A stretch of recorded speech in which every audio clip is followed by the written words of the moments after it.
All right, ladies and gentlemen, welcome to the Fun and Garden Show, exclusively on Radio St. George 100.3. Hey, it's Woody, everybody, the star of our show. Oh, hey, Artie, how are you, buddy? Good, you are our superstar. You are the good-looking one, though. I doubt that. You're looking especially beautiful today. Right back at you. I'm just the producer. You're the star of the show. Yeah. Well, if I'm the star, we're in trouble.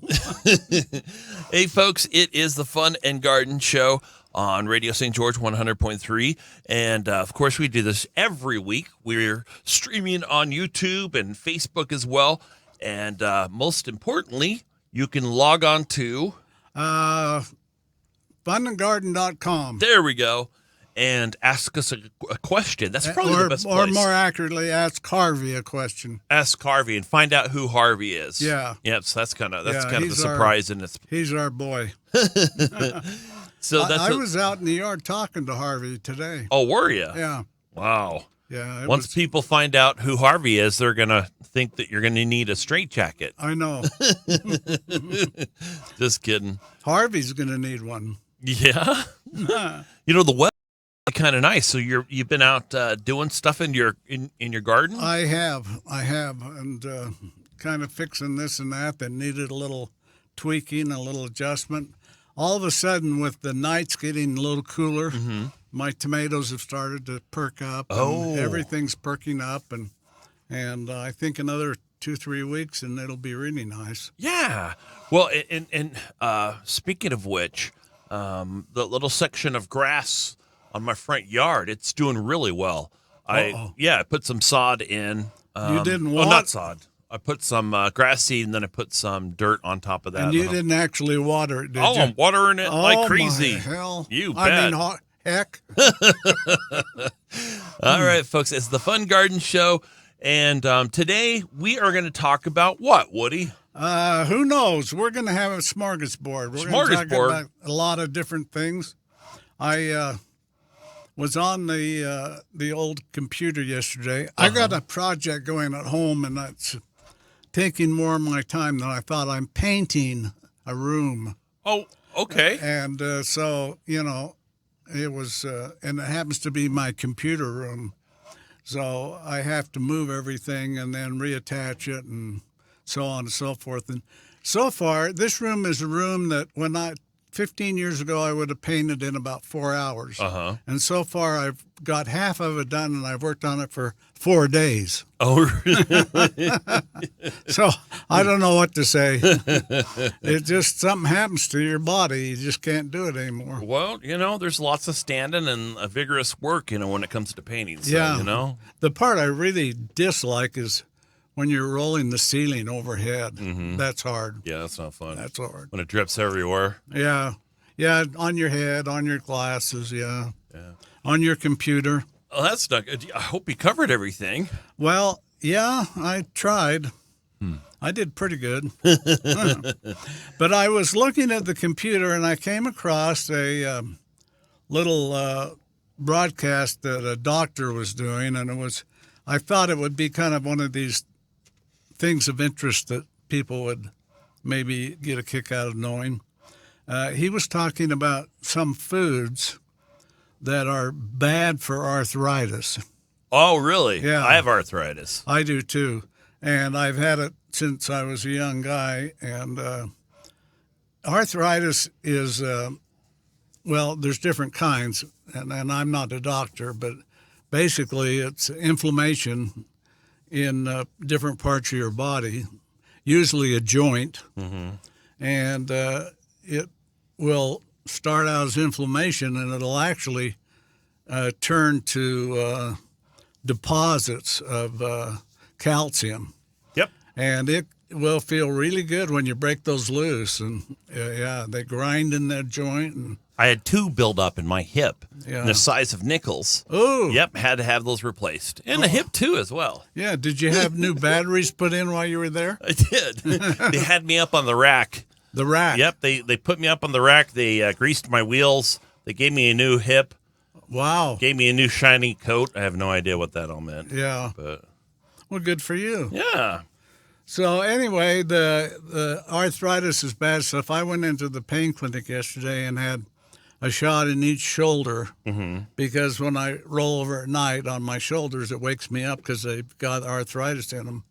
So I had a cortisone shot in those. So, would you have that done? Yesterday morning over at the pain clinic, it was a lot of fun. Oh, that's you know, a really good-looking lady come in and you know. That always helps. That was good. That was good. That always helps. Well, you're afraid to say that it hurts. You know, does that hurt? No.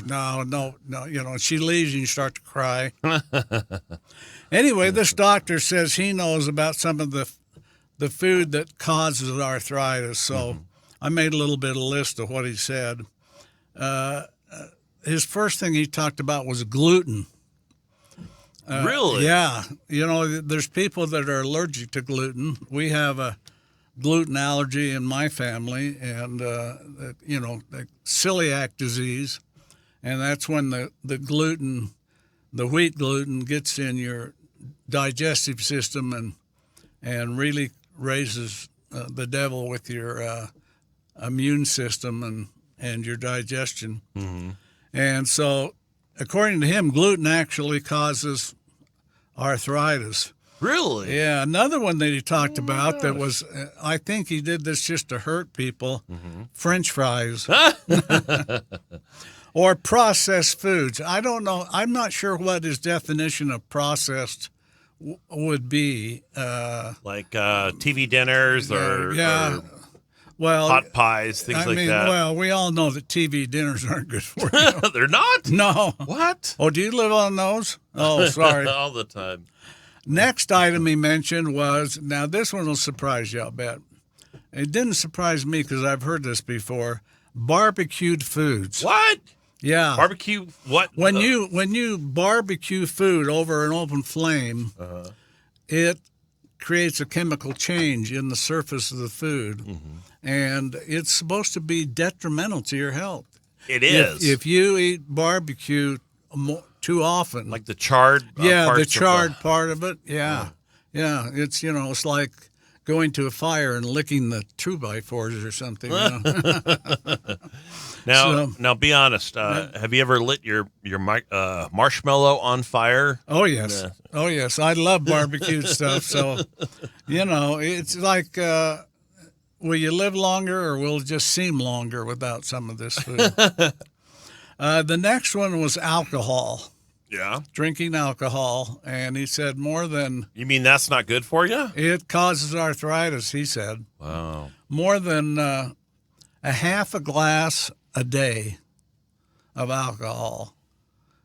So I know a number of people that I know that would not be able to, you know. I don't drink alcohol, but I replace it with Coca-Cola. Yeah. Yeah, and that's worse. Actually, you drink unleaded Coca-Cola. Yep, here it is, right here in my green little. This is, I have a prescription. I get it filled at Walmart. Do you? Yeah. And the last thing, and he says the worst thing, is sugar. Sugar, yeah. Sugar. That's true. But I don't know that, I knew sugar wasn't good for you, but I don't know that I've ever heard that it caused arthritis. But all these things, he says, causes chemical reactions in your body that promote arthritis. So I know when I grew up, they figured that arthritis was not dietary, but that it was hereditary, that you got it from your family and your genes and so on, that tendency for it. So, and then there are some foods, or to be more accurate, some spices and herbs that actually do away with arthritis, that fight That actually help? Yeah, that actually What help. are those? Well, turmeric. Have you ever heard of that? No. Yeah, turmeric is a spice. And I don't know that I've ever used it on anything. It's kind of I'm thinking it's kind of a bitter spice, but turmeric was one of them. Devil's claw. I've never heard of that. Are you making these up? No. Okay. They were, yeah. And then I had heard of this one, ginger. Oh, yeah. Ginger is supposed to actually help do away with arthritis. And the element in apples, pectin in apples and stuff, and then citric acids are good to do away with arthritis. So anyway, that's my little deal from the computer on arthritis. So all of you that are out there and have arthritis, why, I want you to immediately change all of your diet. So, what were you going to say? I've just that's a great list of stuff there. Of what to avoid and what to take, to help your arthritis. That was wonderful. Yeah, foods that will actually help you. Yeah, and I think there's maybe a thing that's happening in our society where people are a lot more concerned with what they eat and what it does for them or to them. Yeah. And I think that's good. I think it's good, Yeah. I've heard a lot of things about the sweeteners that are in diet drinks and stuff being bad for you. Well, you remember saccharin. That was the original one that was just horrible. Yeah, and now they're going back and saying, well, saccharin wasn't so bad. Are they saying that? These new ones are worse. Really? Yeah. Wow. Apparently, I think if I get, and I might be wrong, but they say that the new ones, what's the name of the new ones? It's not saccharin, it's NutraSweet. I don't know. Yeah, something like that. Yeah. Anyway, it actually fools the body, and when you drink it in a drink, the body thinks it's sugar and treats it like sugar. It says 0 calories and everything, but your body thinks it's sugar. Here, I'm going to get some more sugar. Oh, there's Splenda. Splenda, that's a different one, yeah. Steva. Let's see. Yeah. Oh, go ahead. What I've been doing, I've had a hard time buying a watermelon that tastes good or a cantaloupe. And I've gotten into the habit of when I have a piece of watermelon, I'll get out a little artificial sweetener thing and sprinkle it on it. Oh, that's a great idea. In restaurants, they add sugar to their melons. Yeah. You think, their melons taste good. It's because they're sprinkled with sugar. Or just not eat the melons and just open that packet right into your mouth. Oh, yeah, you could do that. Yeah. Or just plain water with 8 or 10 packets in. Sure. Yeah. All right. Last week, we said we were going to talk about how to make jam. Is that what we said? It was one of the things we promised, and I'd like to keep my promise. Okay. And I've got this book here. It's a really old book. It was put out by Kerr Glass Manufacturing. I'm just looking for a date. 18. No, not 18. It's my wife has it, and it's all about putting up preserves. I don't see a date on it, but I'll bet it goes back to the 50s anyway. Huh. It's an old one, and it talks about jam, and this is how simple jam is. It talks about berry jam. Okay. Wash and pick over the berries. Crush and measure the berries and juice. Heat thoroughly, and for each cup of berries that you have in the pan that you're heating, put 3/4 cup of sugar. Huh. That shows you how much sugar That's a lot. is in jam. Yeah. Yep. So for every cup of berries, you put a 3/4 cup of sugar. You cook it and stir it frequently until you reach the desired consistency. Mm-hmm. And then you pour into sterilized Kerr jars and seal while hot. So this is a hot packing. Oh, okay. This is hot packing, which means you cook it prior to putting it in the bottle, and then when you sterilize the bottle, you sterilize the lid, you sterilize the flat that seals it, and you pour it in, and you get the desired amount you want in there, and then you put the lid on and you tighten it down, and then let it cool. Well, going back to the cooking process, how do you know where you're at? I mean, how do you know when you're done? It's just your preference about the consistency. Okay. How runny or how thick you want the jam. Like when we do chili sauce, it'll go along and it cooks for 2 or 3 hours, and then all of a sudden the liquid starts to evaporate out and it starts to thicken. And then that's when, we stop when it's at the desired consistency that we like. And that's great chili sauce. And by the way, the recipe can be found on funandgarden.com. That's awesome. Yeah.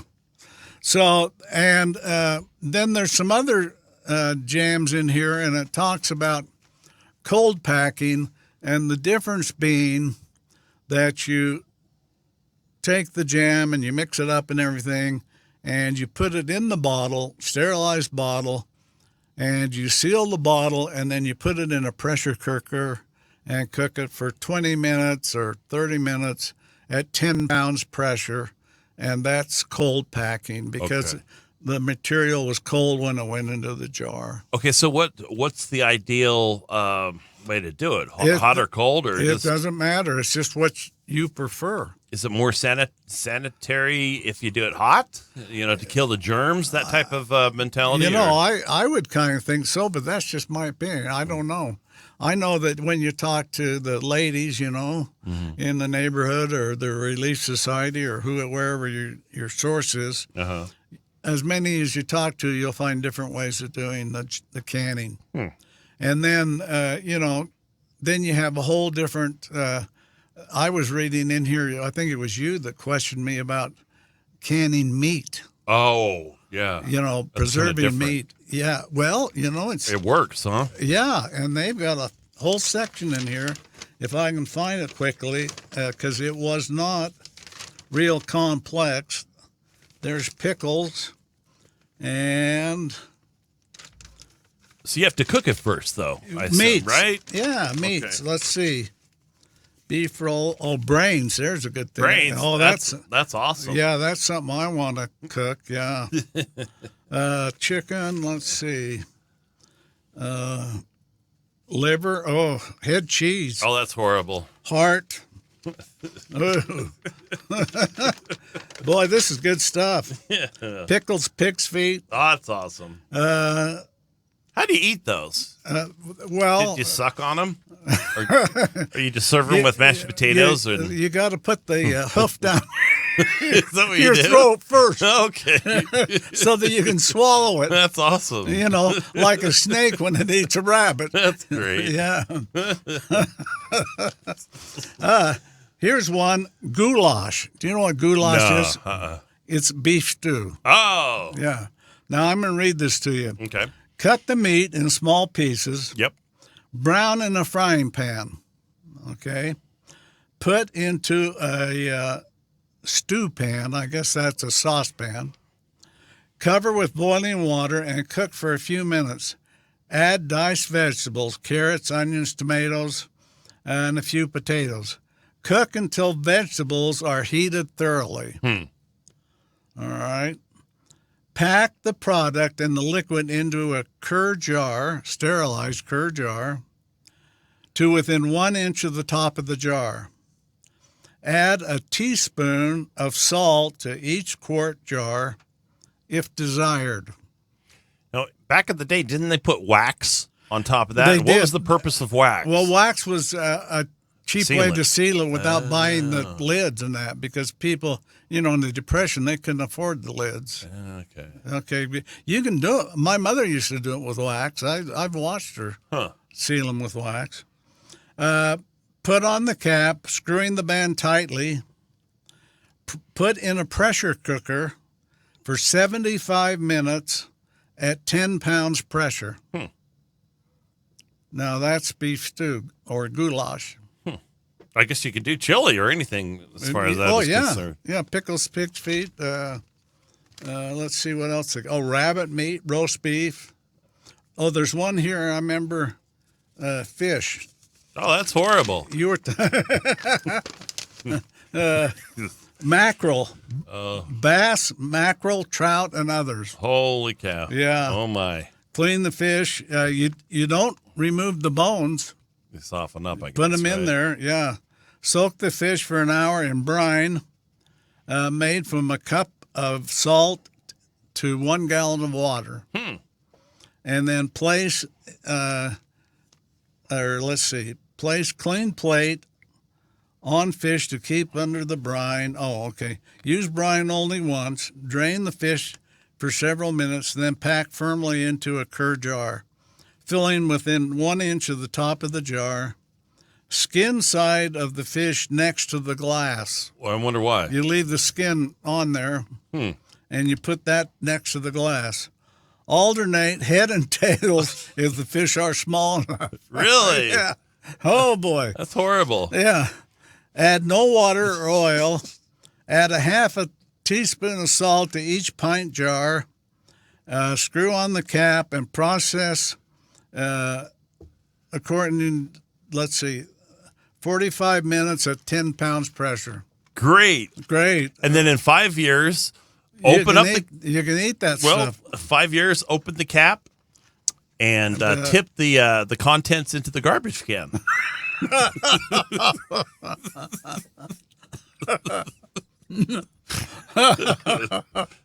Sorry. My mother, when I was a kid, she used to can stuff from about this time of year clear through Christmas. I mean, we canned everything, because my dad worked in the produce area, and there were times when years would go, like in our basement, we had maybe 200 or 300 quarts of stuff. And there would be times when she would find something that had gone bad. The seal on the jar after a year or two maybe leaks, you know.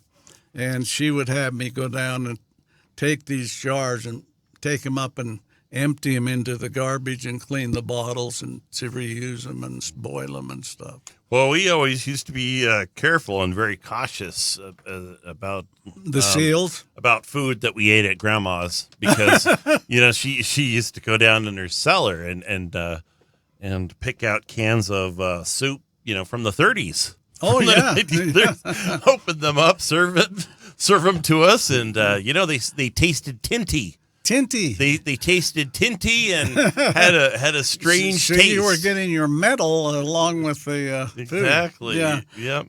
I can remember one grandma in our family that would make fruitcake, and she would can fruitcake? No, not can it. Oh. But you make it and you pour liquor on it. Oh. And she would let the store it for a little, while. Wow. And the liquor would ferment even further, and you could eat maybe 2 or 3 pieces of that fruitcake, and you couldn't drive home. And you're gassed. Yeah. Oh my goodness. Yeah. Yeah. It was against the church teachings to eat her fruitcake. Well, she didn't feed that to the whole family, did she, or just? Oh, the congregation, at the ward dinner. So everyone was drunk at the ward. Yeah. Best holiday party ever. Ever. Yeah. Right. Okay. Was she excommunicated? Well, yeah, I think disfellowshipped. Oh, disfellowshipped. Yeah. Wow. Oh, boy. What a controversy. Oh, yeah. Yeah. That would make it back to the High Council, wouldn't it? Oh, boy. Okay, are we ready to get serious on this kind of stuff or what? Yeah, we're doing a show. Oh, we are? Yep, we have the mics on and everything. Oh, I didn't know that. I want to talk, let's see. Let's talk, I've got some information here, and I want to talk about some herbs that you can use to enhance the things you cook. I don't think we've ever talked about herbs on our show. I don't think so either. Yeah. And what was that one time when you wanted to talk about marijuana? Yeah. And then I said no. There's verbs and herbs, and there's consonants and there's nouns, and yeah, we're going to talk about the herbs part. Okay, good. Okay. There are different herbs that you can use to enhance the flavor, but you got to be careful because certain herbs will ruin what you're cooking. I do a turkey stuffing that I really. Oh, yeah, I yeah! love it. You served it to me this last. Yeah, and you're still alive. Yeah, it was actually really, really good. Yeah, but my mother used to put more poultry seasoning in and some of that kind of stuff, and it tends to make it a little bit more bitter. And I had to kind of cut back on it because I like it a little milder. So you got to be careful with these different herbs. Okay, the first one that it lists is basil. Okay. Now, basil is, and all these herbs you can grow in an herb garden right in your backyard. True. And you can buy, if you go to the Star Nursery, they have seeds for all the herbs. And you can grow them in your house, outside your house, up on your roof, in your neighbor's yard. I assume that over in the lawn chair lady's house. I assume they're easier to grow, right, than regular plants. They're really they grow easy. faster, or they do. They're really easy. Do you need a grow light or just sunlight from the window? Just sunlight. Okay. They're pretty easy. They really are. Cool. And basil, it says, a great addition to summer salads. And makes a tasty garnishment for fish, chicken, and vegetable dishes. And is a key ingredient to pesto sauce. Do you know what pesto sauce is? Oh, something Italian. Yeah, some people use it on pizza, but it's kind of strong. I tried it once and I didn't care for it. But anyway, it says to properly harvest fresh basil, you simply pinch off a small sprig. Sprig, huh? A sprig. New word. A stem and all, and just above the set of leaves, and gradually removing the sprigs in this manner, keep the plant healthy and encourage new growth. So that's pretty easy. And basil, I think, well, it mentions summer salads and fish and chicken. I was thinking that it had more to do with Italian, but I'm not sure. The next one I know is Italian, and that is oregano. Oh, yeah. Yeah, oregano. You got to have that. That's easy to grow, really easy to grow. Traditional companion to tomatoes, oregano is one of the main herbs in spaghetti sauce recipes and is also great for sprinkling on pizza. Yeah. Which is true to your heart. Absolutely. And let's see, don't stop there. Addition, you can use it with fresh foods as well. As an example would be to spice up a dozen or so fresh garden-grown tomatoes, drizzle with olive oil, and dust with newly harvested oregano. Sounds great. Yeah. You take the leaf and kind of crush it in your hand and, Throw in some pieces of mozzarella. Yeah, or, maybe some of that fish you got out of the jar. Canned fish. Okay, now here's one that I'm going to be interested to see what your reaction to this one is. Okay. Dill.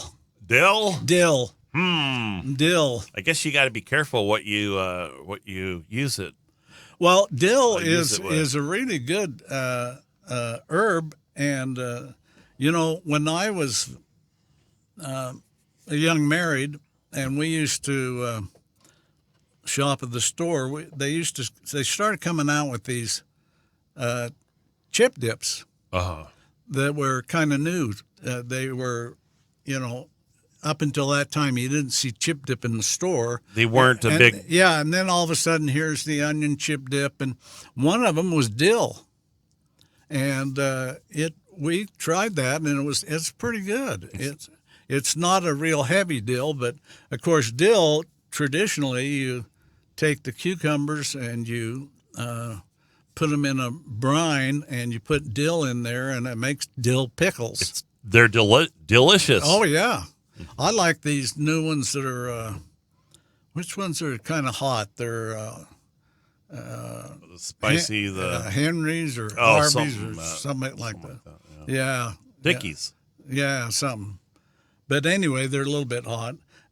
Dill has two parts that are used for cooking, the seeds and the weed. Oh. The seeds are used primarily as aesthetic accents since they don't really have much flavor. But the dill weed itself makes great flavor for grilled fish. Simply tear it into small sprigs and sprinkle it on the fish prior to grilling. Prior to grilling. And then, of course, obviously there's the dill pickle situation. Yeah. And dill is really easy to grow also. Is it? Yeah. Huh. Really easy. The next one, and this one is one I've got to tell you that I've grown it, but I've never used it as a spice, and that's lavender. Oh. Yeah. Don't they use There used to be a song, Lavender Green, or yeah, that was before your time. Elvis sang that. Elvis's mother. Oh. Popular ingredient to aromatherapy, you know. A lot of people are into those oils these days. Yeah. Isn't lavender oil a Lavender big thing? boasts a number of culinary uses as well. The fragrant herb makes a delectable garnish for fresh fruit salad. Never had that. But I love the smell of it. I love the smell of lavender. It's very nice. Have you been, the farm you drive by up there by Nephi, that in the summer that's got hundreds of acres in lavender? Oh, yeah. That's a beautiful place. Or aisle number 8 at Walmart. Yeah, that's another lavender place. Okay, now if you're from the South, can you guess the next herb? Let's see. Mint julep. Mint? Yeah, the Kentucky Derby. You got to have your mint julep. Okay. Yeah. It's a common knowledge that mint and chocolate make a great team. My wife loves mint and chocolate. And but have you ever thought of garnishing your homemade chocolate treats with fresh mint sprigs from your garden? The taste experience is one you won't forget. Now, I don't know if that's good or bad, but you won't forget it. But in the South, they make mint juleps. I don't know what that is. Yeah, Oh, it's a drink. It's like a Shamrock Shake from McDonald's. Well, that's probably close. Yeah, that's probably close. Or maybe, I don't know. Maybe it's a slushy. Maybe if you take the fish out of the bottle and austerize it and drink it. What were you? Yeah. The next one is thyme. Okay. Rosemary and thyme, Is that another song? Yeah, that's another song. You're not very old, are you? You're a young guy. Simon and Garfunkel. Yeah. Okay, it's a ground cover, and it's also a delicious complement to an array of foods. Chip a few sprigs off and toss into a marmalade before adding to meat. Is it marmalade a dog? No, it's a gopher. I like to tell you a joke about a dog. You want to hear a joke about a dog? Sure. Okay. The guy walks into a pub, a tavern, and he's got this big yellow dog. And he gets a drink, and he's drinking, and he says, "My dog's the meanest dog in the world." And this other guy comes up and says, "I'm sorry, sir, but my dog is the meanest dog in the world." And he says, "Well, I'll bet you $20 that my dog can take care of your dog." And he says, "Okay." So they gather around in a circle, and the two dogs get in the middle, and this guy's dog bites the other dog right in half. Oh. Right in half, bites him. And he says, "You owe me $20. And he says, "Man, I got to hand it to your dog. That's the meanest dog I've ever seen." And he says, "What kind of dog is that?" And he says, "Well, before I painted it yellow, it was an alligator. That's my dog joke. That's awesome. That's a good one. And with that, let's take a quick break. Okay, why don't we? That was awesome.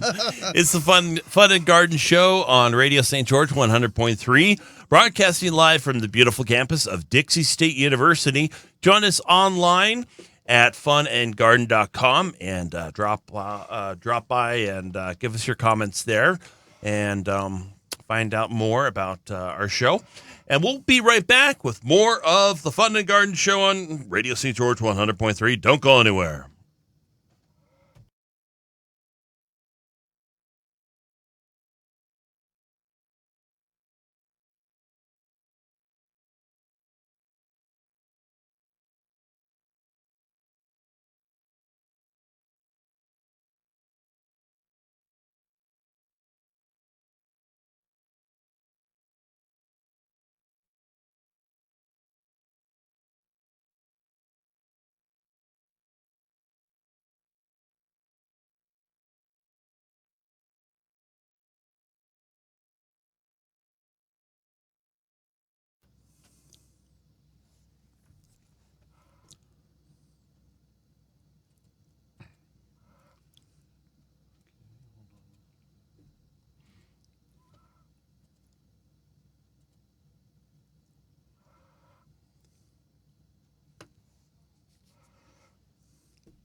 Okay, and we're back. Not Chuckles, is it? No, I think that's Pennywise is the name of that clown. Oh, really? I don't like scary movies. I don't I either. just saw the preview of I've it. never been a scary movie fan. Yeah. Yeah.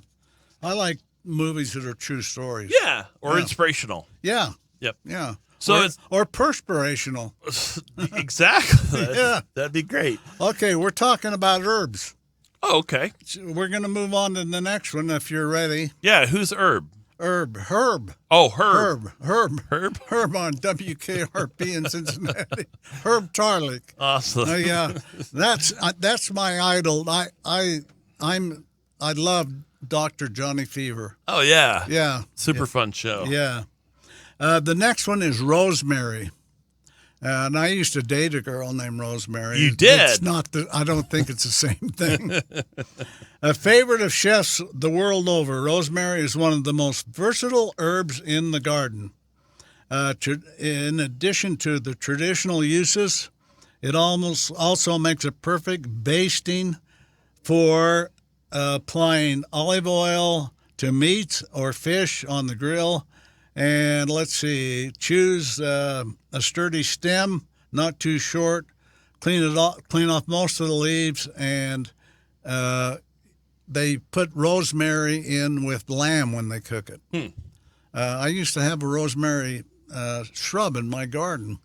It grows really easy. Oh, really? Yeah, and if you're from Cedar City, there's a lot of sheep herders up there and a lot of lamb, and they sell it in the stores. And rosemary. No kidding. Yeah, they you use that to flavor lamb.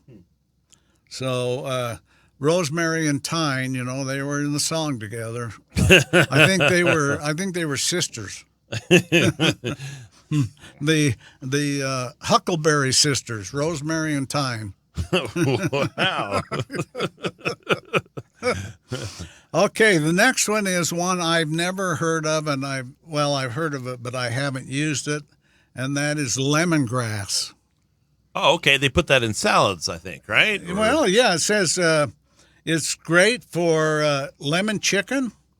What better use for lemongrass? The plant is scented leaves that can be tucked under or wrapped around the chicken as it roasts to yield a delightful lemon flavor. Sounds delightful. Yeah. My wife grows an herb that is chocolate flavored. Oh, really? Yeah. You think I'm kidding. I can see it in your face. So what's it called? Called chocolate. It's Cocoa beans. no, actually, it's an herb, and if you take it and crush it in your fingers and smell it, chocolate. Wow. Huh. Yeah. Yeah, she loves it. I think it's a. I think it's a Oreo. And that's dark chocolate. By the way, I bought a package of Oreos the other day, and I tried their new dark chocolate. Oh, Oreos, really? And they're really good. They're pretty good, huh? Yeah, I like dark chocolate. No, pumpkin spice Oreo cookies are in the stores now. Oh, I'm not a pumpkin person. You know, they have these pumpkin cookies this time of year, and I'm not. Yeah, me neither. Yeah, I'm not. I like pumpkin pie, but I don't like, Yeah. Yeah. So these seeds, they smell like chocolate. Not seeds, it's leaves. Oh, leaves. Yeah, yeah. So what does your wife use those leaves? I think she uses them to knock me unconscious. She loves everything chocolate, so it's, Some kind of enhancement? Yeah. To your chocolate mint ice cream or something? I don't know. One of the other little things, I think I've mentioned before, but I'm not sure. Have you ever had watermelon shakes? Did I mention that? No. If you can get a decent watermelon, okay, you scoop out. You buy one of these little spoons that looks like it's a ice cream scoop. An ice cream scoop. A miniature one, and it scoops out the melon in little round balls. Huh. But anyway, you take vanilla ice cream, put it in the osterizer, put in about a half a cup of milk, and then put these watermelon balls in there and osterize it. And it is good. If you like the flavor of watermelon, that is really a cool, refreshing treat in the summer. That's really good. And then I was going to mention something that we used to do when my kids were little. That's kind of a family tradition. And I would take the kids on a weekend and take them up camping, up at, Salt Lake. And we'd go up in the canyon, like up by Alta, Tanner's Flat, or one of those places. And for dinner, I would make this traditional, it was something that I kind of made up, but I would take and buy a large round steak at the supermarket. Okay. And I would cube it up into, half to quarter-inch pieces, small pieces, put it in one frying pan, and I would dip it in flour because I had to have some of the gluten in there to give me arthritis. Okay. And I'd fry it, okay? Put some oil in there. Sounds great. Or butter. Yeah. Salt and pepper, garlic. Then in another fry pan, I would take fresh carrots and cut them up. And I would put in fresh onions. And I would put in, what else did I put in? I put in some fresh mushrooms. How about celery? And no celery. No celery. But potatoes. I Okay. peel potatoes and slice them up, slice them thin, put them in, because the meat and the vegetables take different times to cook. So you need two pans. Oh, that's true. Yeah. Okay. That's why you do that. So then salt and pepper and all that kind of stuff. And the kids would be playing and over to the creek, throwing other kids in the water. Yeah. But dinner time would come, just about time it was starting to get dark, and we would combine the two pans, and then we had some ketchup. Oh, yeah. And maybe a little Heinz 57. And we would have, it was, I don't know that I ever gave it a name. Cowboy skillet. Yeah, it was kind of like a steak conglomeration of things, But the kids really liked it, and it was really good up in the mountains, Everything tastes better cooked outdoors. Yeah. And then I would endeavor to have something on the order of some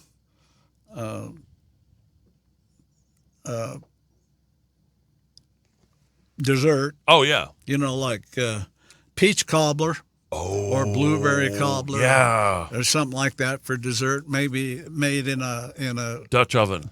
Oh, that would be awesome. Yeah, for dessert. That's always good in the mountains too. Oh, heck yeah. The only thing you have to be sure of is that you get it all cooked, because cobbler isn't good unless it's all cooked good. No.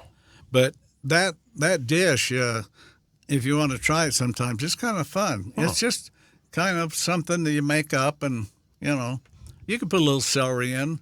You could even put some maybe some tomatoes, or and then some marshmallows over the coals as it got dark. Heck yeah. Tell scary tales, and then the kids would want to go home, and then I could go home and sleep in my good bed. Is that why you told those scary stories? That was the reason. Yeah. Okay, so let's see. I have a section to do here on planting bulbs in the fall, and we have talked in past programs about the fall is the best time to plant bulbs. Is it? It is, and we're going to talk about the different kinds of bulbs. The thing about planting them if you plant a bulb in the spring, and you want to plant a bulb, you want to dig a hole maybe 4 inches deep or 5 inches deep, and you plant the bulb. The part of the bulb that has the little roots coming off, that goes down in the soil, and the tip of the bulb, the pointed part, goes up, and you want the pointed part about 2 inches below the surface. And one of the reasons for that is that animals will come dig them up and eat them. Oh, really? Yeah, like a raccoon or a skunk. Or my cat. Or your cats, or maybe even you if you were hungry. And so, but if you plant them in the spring, they'll grow and everything's fine, but they don't bloom that year. But if you plant them in the fall, and which is a good time to plant them because a lot of places have them on sale. Do they? Because they're closing them out. And the thing about bulbs is that it's an investment. Like if you plant annuals, they're not going to come back next year unless they reseed themselves. If you plant even perennials, they're good for 4 or 5 years. But bulbs not only come back every year, but they actually increase, and you can dig them up and split them and plant them other places. Oh, no kidding. Yeah. And they're very reliable to come back and bloom every year. Wow. And some of the bulbs that it talks about are tulips. Do you like tulips? I love to tiptoe. Oh, yeah. Through the tulips. Yeah. Yeah, you and what was his name? Dirty Harry? No, it was what was this? The guy that, Little Tim. Tiny Tim. Tiny Tim. Got married to that gal on the Johnny Carson show. Okay, yeah. Boy, that takes me back. Crocus. Crocus are the first bulbs to come up in the spring. If you live in Salt Lake and you see this little purple flower about that big around, peeking through the snow, that's a crocus. And it talks about how far apart you put them and all that, but there's no use to go into that. But it's another one you can plant in the fall. Grape hyacinth. Do you know what a hyacinth looks like? I don't know. Something with a couple of wiggly things. I have no idea. Okay. Well, I don't want to give you too much of a clue. No, you showed me the picture. Yeah. And I have no idea what that is. Oh, you don't know what that is. Well, they almost look like a bottle brush. And they're kind of round, and they've got flowers that go out in all directions. Oh. Okay, that's a hyacinth. Summer snowflake is a pretty one, but I've never seen those. I've never planted them. Now, are you giving recommendations? No, I'm just telling you the different kinds of bulbs. No. So that if you see them over, like Lowe's always has some bulbs on sale. Okay. Once in a while, Star does, not so much. Home Depot, they'll have a display, and they'll be in a package. Sure. Yeah, I've seen them. Yeah. So you'll give us recommendations of what grows a little bit better here in southern Utah? That would be nice if I knew that, but I- tulips do Tulips, well. absolutely. Yeah, they do well, and daffodils. Perfect. They do good. They both do good in the summer heat. Summer snowflake, I don't know, but they're awful pretty. They're like a little upside down bell. Oh, okay. That's what you're trying. Oh, wait. Oh, yeah. Yeah, they're kind of neat. Okay. Yeah. And let's see what else it says in the magical book here. Summer snowflake, daffodils, and bearded iris. Okay. You remember those iris I broke apart and gave you a bunch and you killed them? Yeah. You left them on your patio for maybe 2 months without any water? No, I didn't. You I remember watered them. those? Like, they watered. There was tons of water there. The cats were drinking out of the bucket. Oh, were they? Yeah. Oh, I see. Okay. Anyway, bearded iris are really beautiful. And as I was telling you off the air before the show, I've got some more of those I'm going to give you. Awesome. And this time the challenge is to plant them. I will. Okay. I will do that. And gladiolas are the other ones I'm going to give you. Now, what color are those? Oh, they're beautiful. They're, you know how the leaves on the iris are kind of long and narrow? Uh-huh. Well, gladiolas are even more narrow, and they're longer, and they get about 3.5, 4 feet tall. No kidding. And then the gladiola, instead of having one flower, it has a round stem it sends out, and the flowers come out all the way along the stem. They're the ones you see at funerals. Oh. The red ones, that's gladiolas. Huh. Here, wait a minute. A funeral flower. A funeral flower. And here's one, the Asian lily. There's a lot of different kinds of lilies. In my yard, I've got tiger lilies, and then I've got another kind. They're talking about the Asian lily here. It's one of the most popular summer blooming. Now, this is a bulb that blooms during the summer. It'll bloom in July instead of in the spring, like tulips and daffodils. And they are high bloom count, available in most colors and varying heights. Plant bulbs in clusters of 3 to 5 in full sun and rich organic soil. May be planted in the spring or the fall. So lilies are a really tough. They do quite well here. They're if you go like you do where you only water once or twice a month, yeah, they'll live. Yeah. And so anyway, bulbs are a neat way to go. And then I have some a to-do list for fall gardening. Oh, awesome. Yeah. And you should post that on funandgarden.com. Oh, I could. Yeah, I could. This is for October, the month of October, so we're right on time. And it talks about the things that we need to do, like cleaning up the gardens, getting all the debris off of them, not leaving leaves on them, not leaving insects in them, not leaving anything on them. And then it talks about things that you can plant for a winter garden, which we've already gone through on a previous program. Yeah. It talks about it's the best time of the year to plant a new tree or a new shrub. Is it really? Yep, October.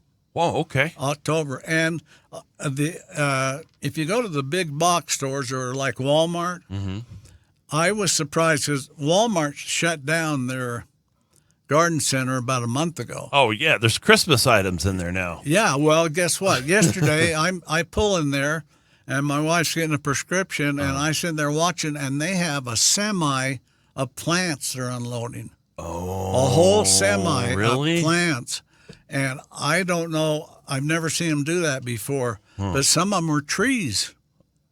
And I don't know if they're going to what their idea is, that they're going to run that during the winter, or maybe they're something on the order of poinsettias or something.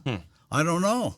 But I was surprised. It was a huge semi, and it was chock full of plants. Wow, that's interesting. On big racks, you know. Huh. So anyway, plant them now, and the idea is that you've got enough time. If you plant them in the 1st of October, you got enough time for the roots to get established before the real cold weather comes. Okay. And both shrubs and trees will do, again, you're getting a jump on things, and next spring they're going to do better than if you buy them next spring and plant them. Yeah. And it talks about, here's something that I thought about for you. Okay. Organic gardening. Oh. Now, as much as we've talked about cleaning up your flower beds, Sure. getting the leaves off, this is something that this particular author does. Don't waste those fallen leaves.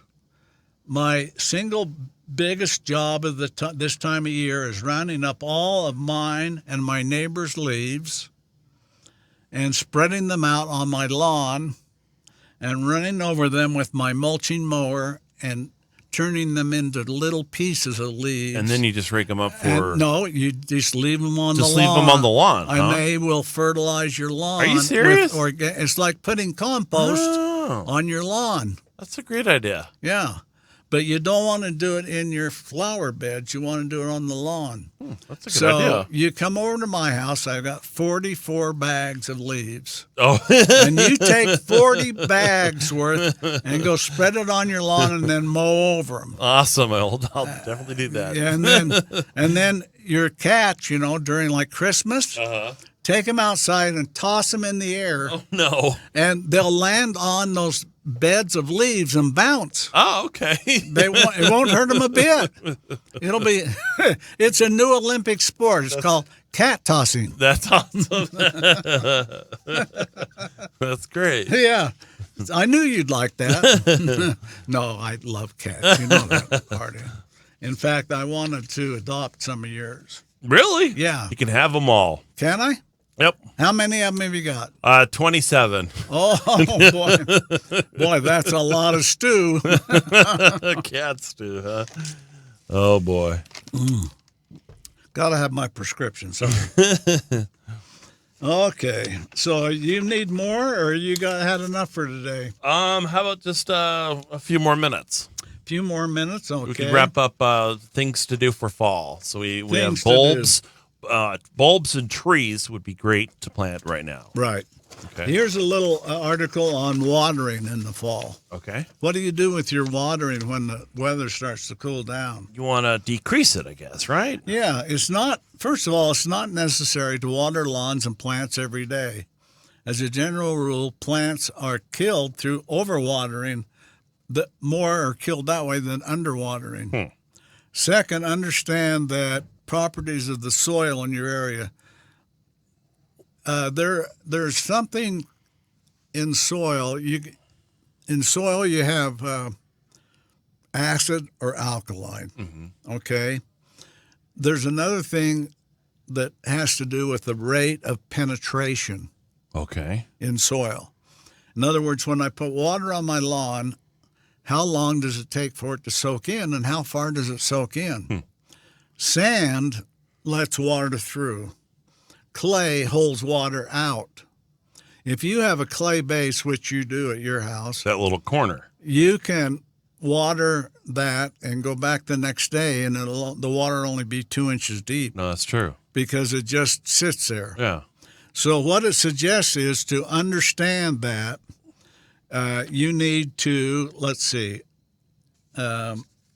properties, water penetration behaves differently with different types of soil. And what it's asking you to do is to water your lawn the amount you think is appropriate. Like with you, I think I've got your stuff set on 10 or 12 minutes. Yeah. A zone. You've been very helpful. Okay. So water it, wait 30 minutes, go out to your lawn with a shovel and put a spade in the ground and pop up a shovelful and see how deep the water's gone That's a great idea. into the dirt. Yeah. It should be 6 to 8 inches deep. That deep, huh? Yeah. No wonder my grass isn't growing well. And if it's not, okay, it means you've got clay. Now, the good thing about clay is you don't use as much water. It doesn't soak in. It sits there. The bad thing about it is because it sits there, the root system in the bottom of your lawn never gets deep. It stays shallow. Okay? So if you go very long without watering at all, the lawn is really damaged easy because the roots are not I see. down. I see. Okay? So that I think that's kind of the situation you're facing with your yard. Yeah. My first house that I bought when I was a young married guy had clay, Oh, really? and it's a whole different animal. But I'll tell you what, you can grow beautiful vegetables in clay. Yeah. Up in Salt Lake on the west side, they grow some beautiful tomatoes, and it's all clay out there. It's all clay. Well, what a great program this week. We've talked about canning. We've talked about herbs. You gave us some fall tips. Told a joke. Yeah, jokes or two. The alligator. That was great. Yeah. One of the greatest jokes I've heard. Really? You don't hear many jokes, do you? Talked about bottling fish. Yeah. I mean, how much better can it get than bottling fish? Any ideas for next week's show? For next week's show, let's talk about some cooking next week. All right. Yeah. Cooking with vegetables that you grow from the garden. Yeah. Okay. Yeah, let's do that. So, guys, if you like cooking, why tune in. If you don't, why have your wife tune in. Exactly. Yeah. Log on to funandgarden.com for more information about our program or to hear past episodes and also meet Harvey. Yep. Awesome. Well, Woody, thank you so much for another wonderful program. It's been a hunk of heaven. Awesome. Artie, you're a wonderful guy. Right back at you. And we also want to thank Sean Denovan. He is the professor here at Dixie State University in the communication department. We want to thank him for allowing us to do this. The grand poobah, the head guy. Yep. Mr. Big. Absolutely. Yep. And all right, this has been the Fun and Garden Show on Radio St. George. Thank you so much, folks, for listening. And we'll be back next time for another exciting edition of the Fun and Garden Show exclusively on Radio St. George 100.3. See you, Woody. See ya.